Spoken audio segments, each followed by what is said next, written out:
Hello, friends, and welcome to the Exams Made Simple. And we are back again with the Hindu Complete Newspaper Analysis for 5th of April 2021.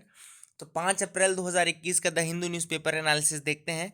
शुरू करने से पहले आपको एक चीज़ बता दूं कि हमारा टेलीग्राम चैनल था द एग्जाम्स मेड सिंपल का, जिसमें कई स्टूडेंट्स क्या करते थे कि द हिंदू के न्यूज़पेपर्स और इन सबको सेंड करते थे, है ना। एक्चुअली क्या होता है, this comes under the copyright violation. ये चीज़ें पहले भी मैं मना करता था कई बार, बट सिंस बिकॉज ऑफ मैं इतना ज़्यादा वहाँ पे रिस्ट्रिक्शन नहीं लगाता था, इस कारण से कई लोग सेंड करते जा रहे थे। And because of that copyright infringement the group has been deleted now, ठीक है ना। तो इस तरीके की चीज़ें मत क्या करिए। लगभग 7,000 मेंबर्स थे उस ग्रुप में, and we all lost that. चलो कोई दिक्कत नहीं है, ऐसा नहीं है कि दोबारा नहीं हो सकता। So we have made a new channel now in the Telegram, और ये उसकी लिंक है t.me/TEMS तो ये चैनल है टेम्स आई एस का, t.me/TEMS। तो आप टेलीग्राम में प्लीज़ ज्वाइन करिए और उसको शेयर कर दीजिए, ताकि whatever we have lost we can regain that again, है ना। एंड इस बार थोड़ा सा अपने आप को रिस्ट्रेंड करना है अपने को, कि कोई कहता है कि आज द हिंदू की पीडीएफ दे दो, तो द हिंदू की पीडीएफ उसमें भेज नहीं देनी है ना। तो this is some few things we need to keep in mind. Please join us there as well, ठीक है। तो वहाँ पे आप हमको ज्वाइन कर सकते हैं। मैं इस बार कोशिश करूँगा कि ज़्यादातर क्वेश्चंस मैं खुद ही दूँ, आप लोग के उस पर ना रहे। मैं ये सोच चाहता हूँ कि एक ऐसा ऐसा ग्रुप बन जाए जिसमें अच्छे से अच्छे लड़के, अच्छे से अच्छे स्टूडेंट्स जुड़ सकें, ठीक है ना। So this is a group, I hope you will join us there. Start करते हैं आज के क्वेश्चंस के साथ, जिनके आंसर्स आपको करने हैं। पहला सवाल है, with reference to Novichok as recently seen in news, which of the following statements are correct? पहला स्टेटमेंट कह रहा है, it is a term used for a family of highly toxic nerve agent. दूसरा स्टेटमेंट कह रहा है, Novichok agents are included in OPCW list of banned schedule 1 chemicals. Which of the following statements are correct? One only, two only, both या none? Question number 2 है, arrange the following events in chronological orders. इन events को chronological order में आप arrange करें। First is Kisan Sabha movement, second is indigo revolt, third is Bardoli Satyagraha, fourth is Tebhaga movement, ठीक है ना। तो इनको आपको अरेंज करना है क्रोनोलॉजिकल ऑर्डर में। ऑप्शंस आर 1 2 3 4, 2 4 1 3, 4 2 1 3 या 2 1 3 4। Third question is, which of the following is not a feature of Ayushman Bharat scheme. इनमें से कौन सा आयुष्मान भारत स्कीम का फीचर नहीं है? Options are, there is no cap on family size and age, the scheme includes pre and post hospitalisation expenses, a defined transport allowance per hospitalisation will also be paid to the beneficiary, the scheme provides a benefit cover of ₹10 lakh per family। तो विच of the following statement जो है एक feature नहीं है आयुष्मान भारत का। तो these are the 3 questions for you today. Please do try to answer these questions in the comment section below. अब आज का पहले मैं आपको मैप ऑफ द डे दिखा देता हूं। जो मैप हमने लिया है, the map is South China Sea, very very important map, बहुत ज़्यादा इंपॉर्टेंट मैप है। साउथ चाइना सी का आप सबने देखा भी होगा। थोड़ा सा मैं आपको बताता हूँ कुछ कुछ इंपॉर्टेंट आइलैंड्स और कुछ कुछ इंपॉर्टेंट कंट्रीज़ जो भी इस डिस्प्यूट में है। सबसे पहले तो आपको मैं चाइना दिखाना चाहता हूँ। देखो, सबसे पहले यहाँ पे ये आपका चाइना वाला पार्ट है, ठीक है। और ये आपका उसके साथ जुड़ा हुआ ताइवान वाला पार्ट है, जिसकी कैपिटल क्या है, ताइपी है। और ये ताइवान स्ट्रेट इनके बीच में आता है। जो चाइना वाला रीजन है, ताइवान वाला रीजन, इन दोनों की कहानी तो आपको पता ही होगा ना, कि चाइना जो अपने आप को चाइना बोलता है, वन चाइना है, there is only one China. वहीं पे ताइवान खुद को आरओसी बोलता है, यानी कि रिपब्लिक ऑफ चाइना बोलता है, ठीक है ना। तो ताइवान खुद को क्या बोलता है, रिपब्लिक ऑफ चाइना, और चाइना बोलता है कि नहीं, दो चाइना नहीं है, केवल एक ही चाइना है, वो है ये mainland China, this is the mainland China, ठीक है ना। तो ये आपको याद रखना है, ठीक है। ताइवान स्ट्रेट आता है ताइवान और चाइना के बीच में। फिर ताइवान, और देखो यहाँ पे नीचे आपका फिलीपींस वाला पार्ट है, इन दोनों के बीच में यहाँ पे ल्यूजॉन स्ट्रेट आता है ना। तो ल्यूजॉन स्ट्रेट है, दिख रहा है आपको, तो ल्यूजॉन स्ट्रेट आता है यहाँ पे। यहीं पे आपका गल्फ ऑफ टॉन्किन आता है, there is a gulf of Tonkin, यहाँ आपकी लोकेटेड है, आप देख रहे हो आप में, वियतनाम से जुड़ी हुई गल्फ ऑफ टॉन्किन, ठीक है ना। And there is a very famous incident also, the gulf of Tonkin incident of 1964। इसके बारे में आप लोग अगर पढ़ सके तो ज़रूर पढ़िएगा कि 1964 का गल्फ ऑफ टॉन्किन इवेंट क्या था। काफ़ी इंपॉर्टेंट है, मैं ऐसे वीडियो बना दूंगा, मैं आपको बता दूंगा 1-2 मिनट में, है ना। तो ज़्यादा परेशान होने की ज़रूरत भी नहीं है। याद रखिएगा ल्यूजॉन स्ट्रेट। फिर यहाँ पे गल्फ ऑफ टोंकिन मैंने दिखा दिया, जो वियतनाम से जुड़ी हुई है, वियतनाम से जुड़ी हुई है, यहाँ पे चाइना है, यहाँ पे वियतनाम है, ठीक है ना। और ये आपका मेन फिर साउथ चाइना सी है, मेन आपका साउथ चाइना सी है। एंड साउथ चाइना सी के फिर यहाँ पे आपको दिख रहा होगा ये पूरा फिलीपींस वाला पार्ट है, मनीला फिलीपींस वाला पार्ट है, ये आपका वियतनाम वाला पार्ट है, उधर से ताइवान हमने देख लिया, चाइना देख ही लिया, ठीक है ना। और यहाँ पे कंबोडिया, ये आपका कंबोडिया वियतनाम से जुड़ा हुआ, उसके ऊपर लाओस है, यहाँ थाईलैंड है। तो ये भी कंट्रीज़ की लोकेशन थोड़ी थोड़ी याद रखना है। वैसे मैंने ये मैप आपको बताया हुआ था पूरा, मैं कोशिश करूँगा कि साउथ ईस्ट एशिया का फिर से एक बार मैप बता के आपको सारी लोकेशंस बता दूँ, ठीक है ना। अब साउथ चाइना सी में एक्चुअली क्या है कि बहुत सारे आइलैंड ग्रुप हैं जिनके कारण लड़ाई होती रहती है, क्योंकि वो बोलता है ये मेरा है, वो उस पर अपना मतलब कब्जा जमाना दिखाने लगता है ना। तो ये सारी चीज़ें होती हैं। तो मैं थोड़ा सा आपको कुछ इंपॉर्टेंट यहाँ पे आइलैंड्स ग्रुप बता देता हूँ। जैसे यहाँ पे आपको दिख रहा होगा पैरासेल आइलैंड, दिख रहा है, या ये आपको दिख रहा होगा पैरासेल आइलैंड। यहाँ आपको दिख रहा होगा स्प्रेटले आइलैंड। एक और आइलैंड है यहाँ पे स्कारबोरो शोल, ठीक है ना, ये भी एक आइलैंड है, आइलैंड ग्रुप है। तो ये जो पैरासेल आइलैंड्स हैं, ये जो स्प्रेटले आइलैंड है, क्या होता है देखो, किसी भी कंट्री का 200 नॉटिकल माइल्स तक, 200 नॉटिकल माइल्स तक एक्सक्लूसिव इकोनॉमिक जोन होता है, ठीक है ना। अब ये जो रीजन है वो आपका जैसे वियतनाम हो गया, इनके एक्सक्लूसिव इकोनॉमिक जोन रीजन में आता है। बट चाइना क्या बोलता है, नहीं ये हमारा पार्ट है। चाइना इसको सबको खुद ही क्लेम करता है, इस प्रेटले को भी चाइना खुद ही क्लेम करता है, बोलता है नहीं ये हमारा पार्ट है, ठीक है ना। तो इस कारण से क्या होता है कि दूसरी जो कंट्रीज है जिनके एक्सक्लूसिव इकोनॉमिक जोन में वो आ रहा है, फिर उनको उससे प्रॉब्लम होती है, फिर लड़ाई होती है। तो इसी को डिस्प्यूट को साउथ चाइना सी डिस्प्यूट बोला जाता है, ठीक है ना। तो ये आपका साउथ चाइना हो गया। अब देखो यहाँ पे आपका साउथ चाइना सी है, ठीक है ना।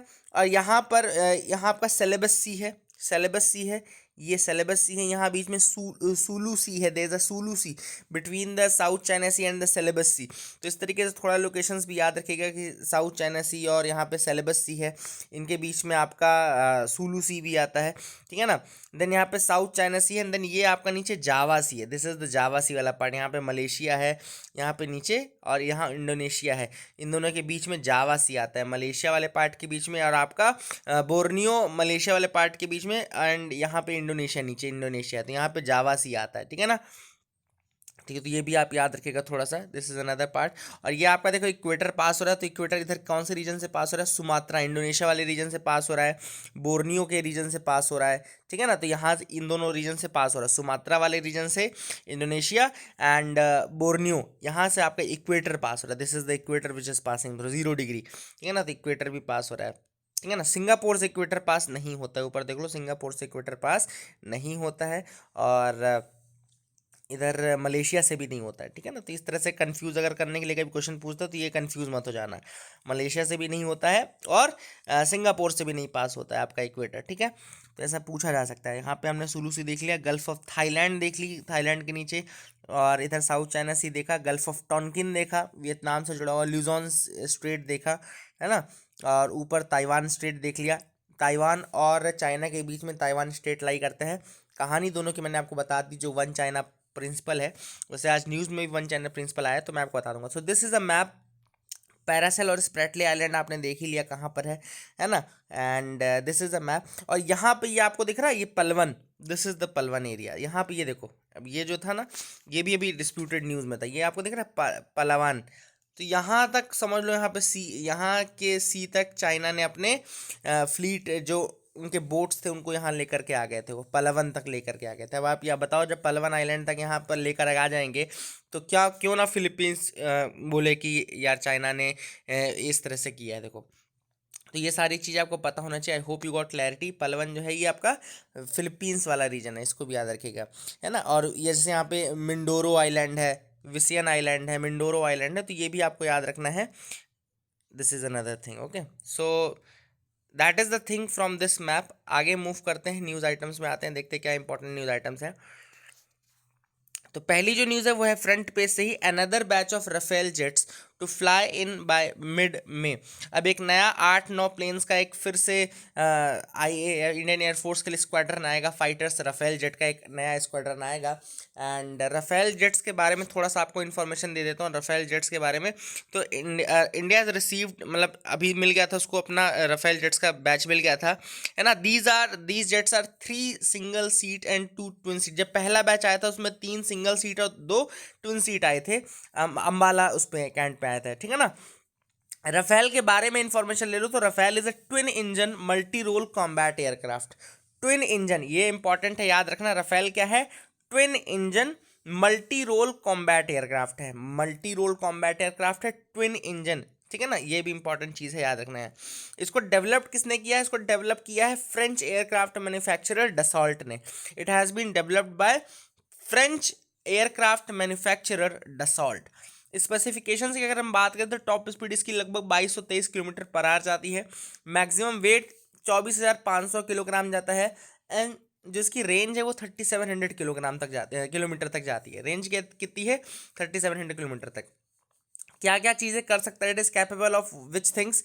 तो it is capable of ground support, it is capable of aerial reconnaissance, it is capable of in depth strikes, it is capable of interception and it is capable of nuclear deterrence. तो ये सारी चीज़ें काम ये कर सकता है, ground support, aerial reconnaissance, in depth strike, interception, nuclear deterrence, है ना। और बाकी मैंने इसके फीचर्स बताई दिया। रेंज इसकी लगभग 3700 किलोमीटर, मैक्सिमम वेट 24,500 किलोग्राम, और top speed 2223 kilometre per hour, और लेंथ इसकी लगभग 10.3 मीटर की है, हाइट 5.3 मीटर की, and load carrying capacity 9500 kilogram, 9,500 kilogram तक का इसका लोड कैरिंग कैपेसिटी भी है। बनाया किसने इसको? फ्रेंच एयरक्राफ्ट मैन्युफैक्चरर डसॉल्ट ने इसको बनाया है।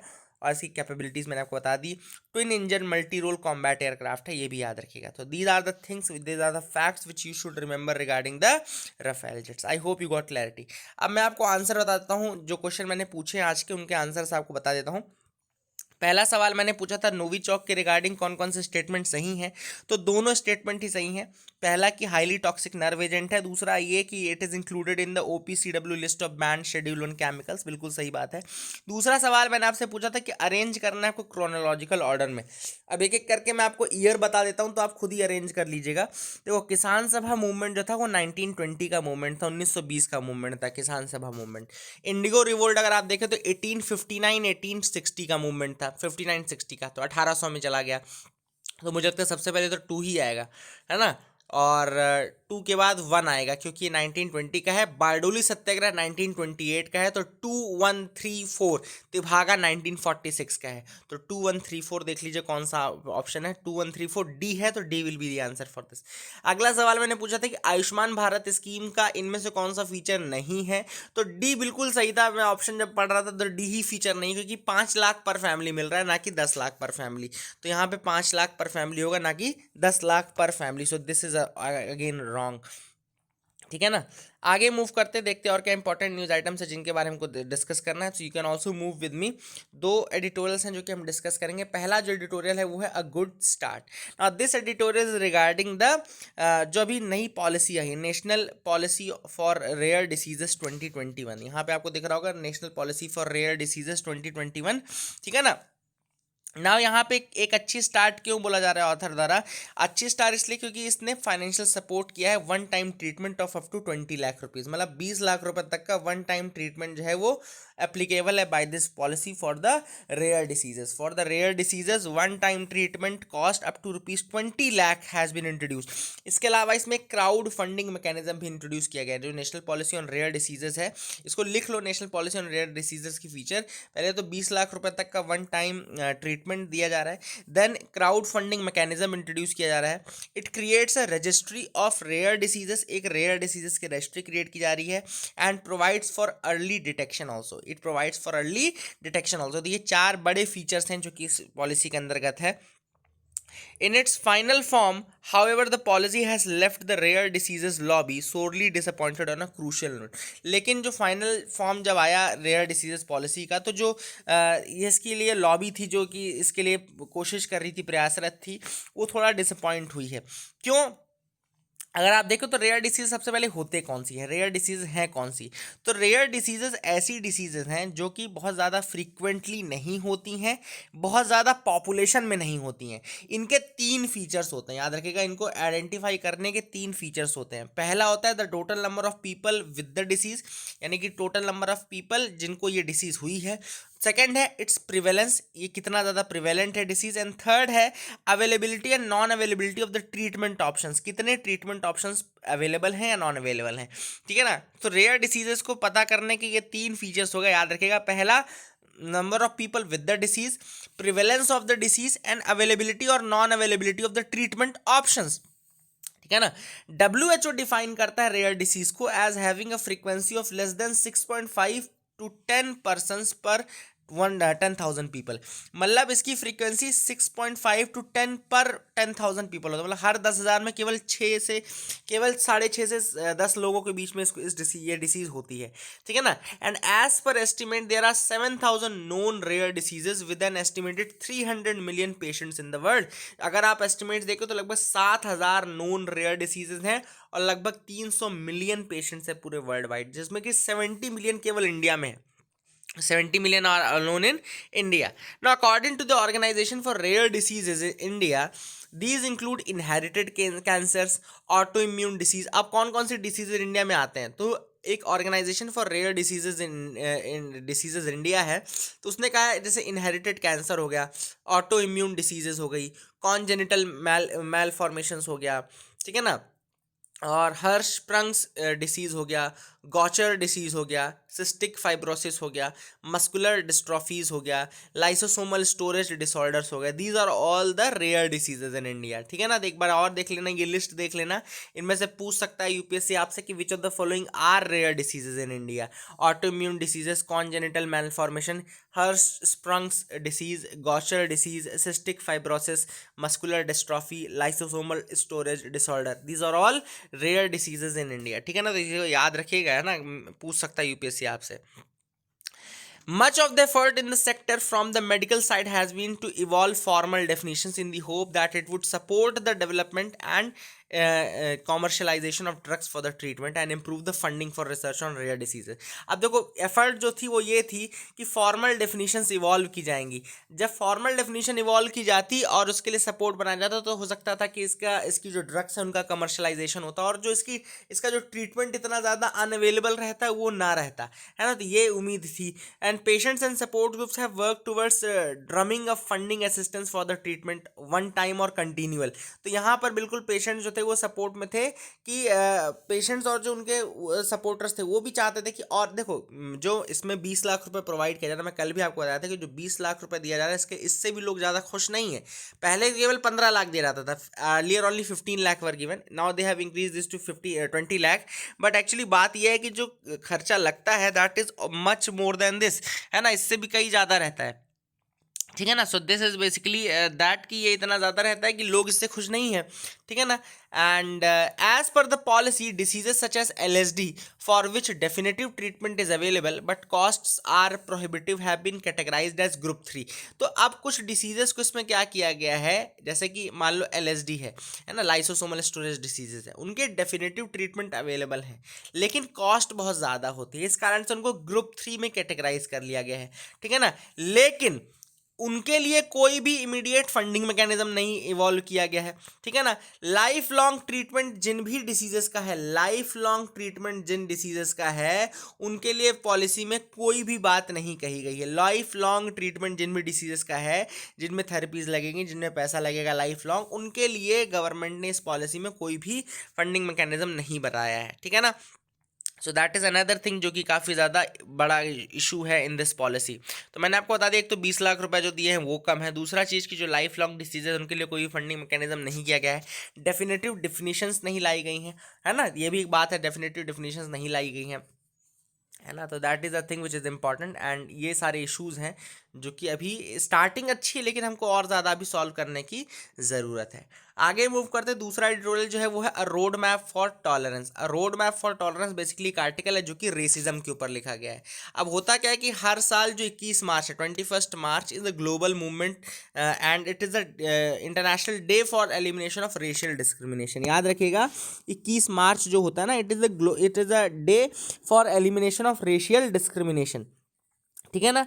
और रेशियल डिस्क्रिमिनेशन बहुत, देखो रेशियल डिस्क्रिमिनेशन जो है उसके लिए सिर्फ एक एक व्यू होना ज़रूरी नहीं है। ऐसा नहीं कि रेशियल, हाँ हम के हमारे अंदर विचार है, हम चाहते हैं कि रेशियल डिस्क्रिमिनेशन ना हो या हट जाए, या हम चाहते हैं सब लोग, लेकिन जब तक एक्शनेबल पॉइंट्स नहीं होंगे, जब तक एक्शंस नहीं लिए जाएंगे, रेशियल डिस्क्रिमिनेशन कहीं ना कहीं इनग्रेन्ड रहेगा और वो चीज़ स्टीरियोटाइप्स और प्रिजुडाइसेस जो है वो बने रहेंगे, ठीक है ना। अब यहाँ पे सबसे पहले ऑथर ने बताया कि रेशियल डिस्क्रिमिनेशन होता जो है वो ह्यूमन राइट्स के अगेंस्ट तो होता ही है, लेकिन साथ ही साथ ह्यूमन के हेल्थ पे, वेल बीइंग पे, सोशल कोहेजन पे, इन सब के ऊपर इसका नेगेटिव इम्पैक्ट पड़ता है। किन किन चीज़ों पे? ह्यूमन बीइंग की हेल्थ पे, वेल बीइंग पे, और जो सोशल कोहेजन है, मतलब जो सोसाइटी के अंदर एक एकता एक रूपता वाली बात रहती है, वो भी कहीं ना कहीं घटती है because of these discrimination and all. अगर हम कोफी अन्नान जी जो कि former United Nation secretary general थे, उनकी बात सुने तो he has said that our mission is to confront ignorance with knowledge. ये आप आंसर्स में भी लिख सकते हैं, या आप ऐसे में भी लिख सकते हैं, इसको याद रखिएगा, you can write this in essay as well.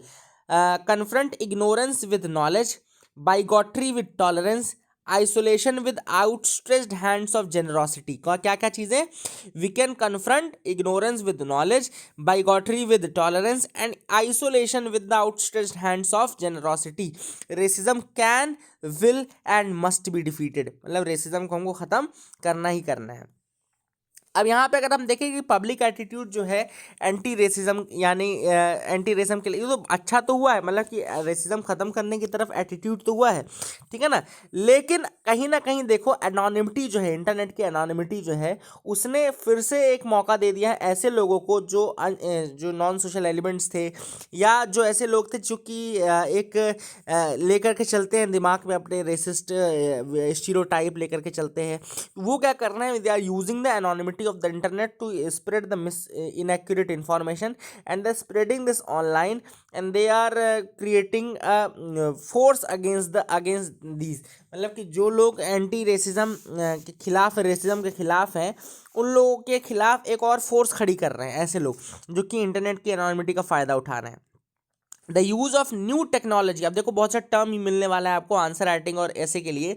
Use of new technology and artificial intelligence जो है, it has raised the spectre of techno racism. एक नया फॉर्म है रेसिज्म का जो कि आ गया है, जिसको हम बोलते हैं क्या? Techno racism. This is a new form of racism, techno racism, जहाँ पे कि आप टेक्नोलॉजी का यूज़ कर रहे हो, ठीक है ना।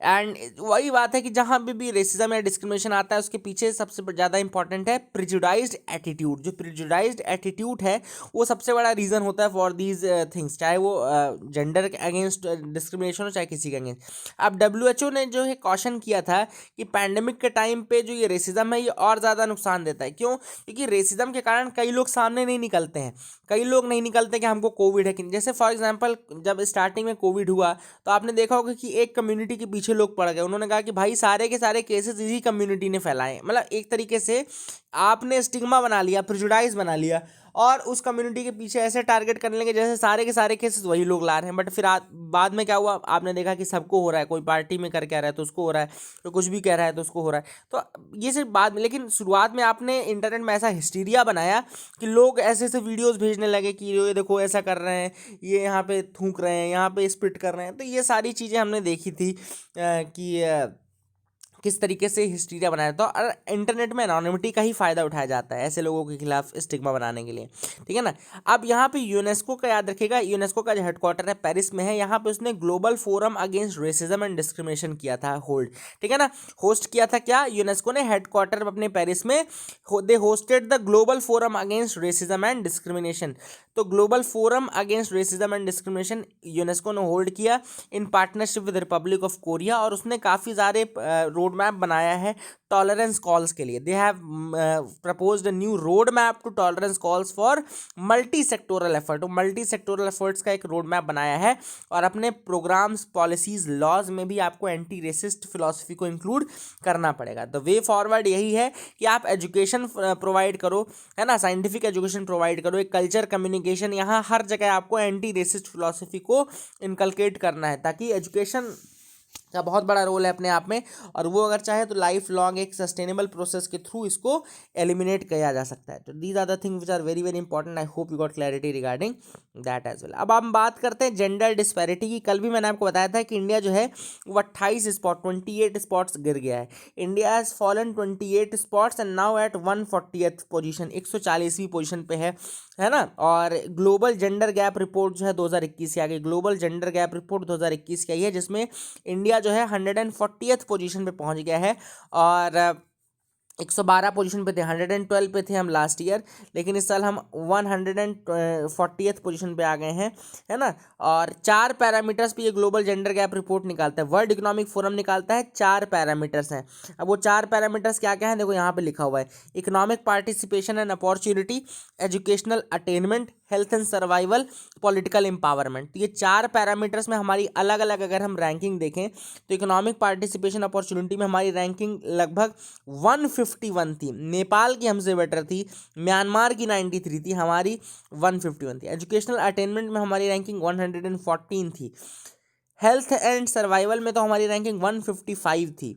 और पॉलिटिकल एम्पावरमेंट में हमारी रैंकिंग कितनी थी, 51 थी। तो हमारी रैंकिंग सिर्फ 51 अच्छी थी। एक आपके पॉलिटिकल में अगर छोड़ दो तो बाकी सब में 100 के बाहर थे, और 2 इकोनॉमिक पार्टिसिपेशन और हेल्थ सर्वाइवल में तो 150 के बाहर थे, ठीक है ना। तो अब सोचो 156 कंट्रीज में हमारी रैंकिंग ये स्टेटस हमारा लाई करता है, ठीक है।